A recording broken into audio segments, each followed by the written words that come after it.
AP మంత్రివర్గం పలు కీలక నిర్ణయాలకు ఆమోదముద్ర వేసింది. సీఎం చంద్రబాబు అధ్యక్షతన జరిగిన ఈ సమావేశంలో జల్ జీవన్ మిషన్, పోలవరం ప్రాజెక్టు పనుల వేగవంతం, కడప స్టీల్ ప్లాంట్కు భూ కేటాయింపులకు ఆమోదం తెలిపింది. గిరిజన రైతులకు సబ్సిడీలు, మహిళల కోసం హాస్టళ్లు వంటి అనేక ముఖ్యమైన ప్రతిపాదనలను ఆమోదించారు. రాయలసీమ ప్రజల చిరకాల ఆకాంక్ష అయిన కడప స్టీల్ ప్లాంట్ ఏర్పాటు దిశగా ప్రభుత్వం మరో ముందడుగు వేసింది. 8 గిరిజన జిల్లాల్లోని అటవీ హక్కు పత్రాలు ఉన్న రైతులకు ప్రభుత్వం భారీ ఊరట కల్పించింది.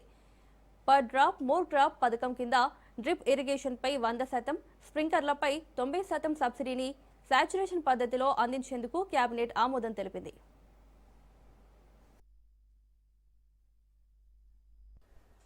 Polavaram irrigation project headworks package 64A కూడా సేమ్ ఇటువంటిదే.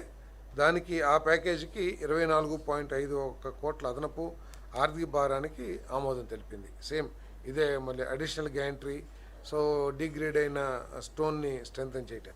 2011-12లో అత్యవసర పరిస్థితుల్లో చేపట్టిన ధవళేశ్వరం ఇరిగేషన్ సర్కిల్లో 86 అత్యవసర మరియు తాత్కాలిక మరమ్మతు పనులకు క్వాలిటీ కంట్రోల్ సర్టిఫికేట్ల వినియోగం నుండి మినహాయింపు ఇచ్చి 2,55,89,000 చెల్లించడానికి ఆమోదం తెలిపింది. ఈ పని 2011-12లో పూర్తి చేసిన పని ఇది. ఆ రోజు ఏమిటంటే మేము అందరికీ తెలిసిందే, క్వాలిటీ చెక్ అనేది జరగాలి. కాకపోతే క్వాలిటీ వాళ్ళు రాకుండా మాకు హెడ్ వర్క్స్ చాలా ఇంపార్టెంట్ పనులు ఉన్నాయి, పెద్ద పెద్ద పనులు ఉన్నాయని చెప్పేసి ఇక్కడికి రాకోకుండా తాత్సారం చేస్తుంటే అప్పుడు ఇంజనీరింగ్ డిపార్ట్మెంట్ వాళ్ళు సార్ చేసేసేయండి, వాళ్ళ సూపర్విజన్లో జరుగుతుంది. చిన్న 86 పనులు అవి కూడా 2,55,00,000. సో పని పూర్తి చేశారు.